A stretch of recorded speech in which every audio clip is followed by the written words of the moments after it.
Hey, Wakusa, what's going on? It's your Ndugu, Shaka Jajaga Shakur, aka I'm Casa the Bush Doctor, coming back at you with another African talk, hoping that you are doing good and doing well, and we're gonna get it going.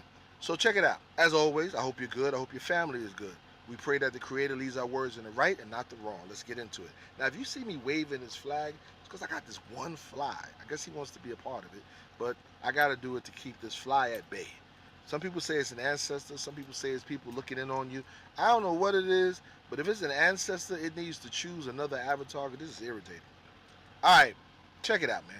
I did a political education class, invited by some Indugus comrades to do it, and big up to them. And in this class, I talked about several things, but one thing I wanted to focus on is the character of revolution. And what do I mean when I say the character of revolution or a revolutionary? I'm not talking about some higher than self, super righteous, almost prophetic behavior. I'm not talking about none of that. What I'm talking about is understanding the realism of the day. Okay, check it out. I was someone who was in leadership at one time, in a couple different groups. But I was also someone who was growing in the world at the same time I was growing in the movement. And the contradictions are real. And they're gonna exist. And I look back on them, not to beat myself down or not to say I was this, that, and other, but I look back on it as how can I prevent it from happening? How can I prevent the next young brother who's going through relationship problems or various relationship issues from not being seen as a demon and just seen as somebody going through it? Let's go help him, her, them, whatever. Let's stop painting these pictures of unrealistic approach. You know, we got these people feeling like, like like it's like a Jesus Christ type of thing, a Muhammad type of thing. No, no, no, no. That's not real. The reality is you're going to make mistakes because you were born in a system designed to keep us unbalanced. Not born in sin, born in a deliberate system designed to keep us unbalanced. So we have to provide the balance that the system took away. So when we see people step up, stepping up doesn't make you perfect. It just means you got enough common sense to know this ain't right. So we got to be able to sit them down and say, let me ask you a few questions before we get started. What's your relationship like with your family, with your children? What are your views on da da da da da da? Get a little bit about the past. Have you ever been picked on? This, that, and other. Because those issues will pop up in the rest of your life. Period. So when I see people like Assata Shakur, may she rest in power, and others who gave their lives so that we would have what we have, and for us to just really shit on it and ignore it, like I've heard some comments that are crazy. But that too is a part of the problem. There are people in struggles. Yo, if you're a leader and you've been a leader for 30 years in the same group, and you have no one's come up to take your place, you are not grooming anyone to take your place, man, leadership creates leadership. That's your job. That's the only reason you're there. To inspire and educate and create new leaders. You better check that leadership. Something wrong with that.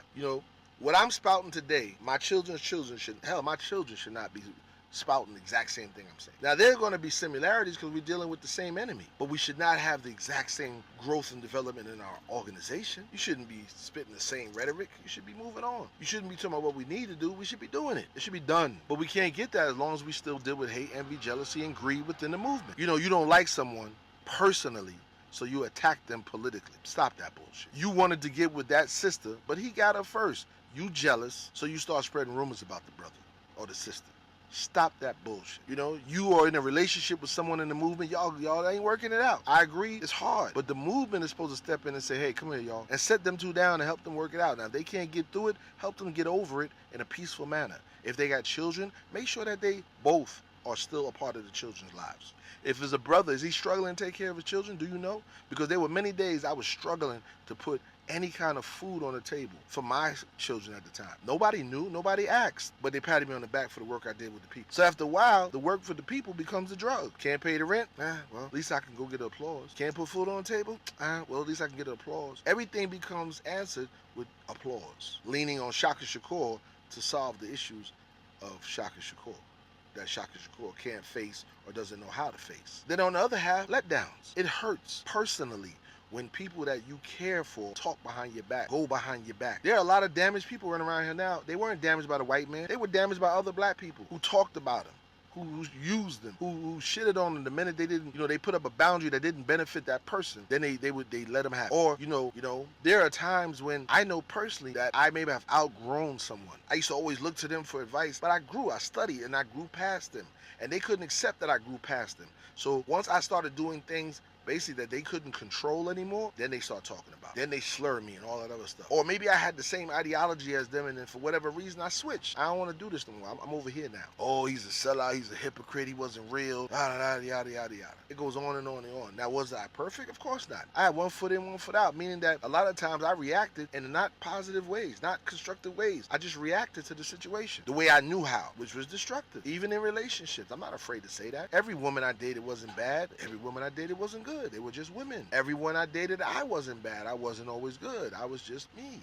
We were doing some human shit. And we were both, all of us, victims of the system. We were all operating in this colonized mind state. So none of us really have a right to be too hard on the other one. I don't have to, you don't have to deal with me, but you don't have to downgrade me, and vice versa. I don't have to do it to you either. So we have to develop some kind of ultimate love so that when we don't have a superficial love, we do have the ultimate love for each other. There are brothers and sisters coming out of the military who are joining the movement, and nobody's stopping them to ask them, what happened over there? You okay? We just give them positions and give them ranks and give them leadership because they put on a good look. They sounded good. They appear good. They're big and buff and in shape with a big rifle, and we give it to them. They sound eloquent when they talk. We give it to them. We don't sit them down and ask. Du Bois talked about the double consciousness. Maybe if some of you would stop arguing about whether Du Bois was right or Garvey was right or Booker T was right, and maybe if you stopped taking sides in that ancient ass argument and started really reading the material of those three men, you would realize that they are all right. But that also goes into this colonized mentality. We just want to fight. You got people still today. Du Bois was a sellout. Garvey wasn't real. Booker T was wrong. You wasn't even born. Some of us, your mama's mama wasn't even born. That's not your argument. But that's what happens when you don't have anyone pushing for us to be analytical, when there's no one pushing for real growth, because they like you trapped right there. So they're not really pushing you to get past the argument, because if I'm a Garveyite, I want you to side with Garvey. If I'm a Du Bois follower or a Booker T follower, and I'm still holding on to that old ass argument, I want the next generation to continue my argument. Not come up with their own analyzation, continue my argument. Yo, that is the cult of personality. That is colonizing. That's colonialism. In a neo-colonialism, if anything, we need to stop it. And my goal is to talk about it. I'm not indicting no one, because no one is perfect. And I'm at a truck stop, so by the noise. No one's perfect. So I'm not talking about anyone in a sense to try to belittle, but I am saying that, hey man, we got to do better. And it starts now. All right? So Wukusu, I love you. And by the way, if the audio sounds a little crazy, I got a brand new mic, a new setup. And I want to thank the person that supports me, that enabled me to get this stuff. Yo, I love you. And let's do this, man. Let's figure this out together as a family. And by the way, the book I mentioned, book I mentioned right here, it's We Will Shoot Back, right? By Dr. Akinyele Omowale Umoja. Good book. And I do push black products. I'm not being paid to do that. It's just a great book. I think you should read it. Love you.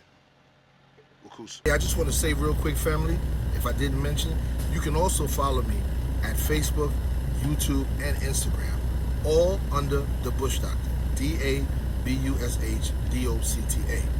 Check me out. Let's spread this message. Love y'all.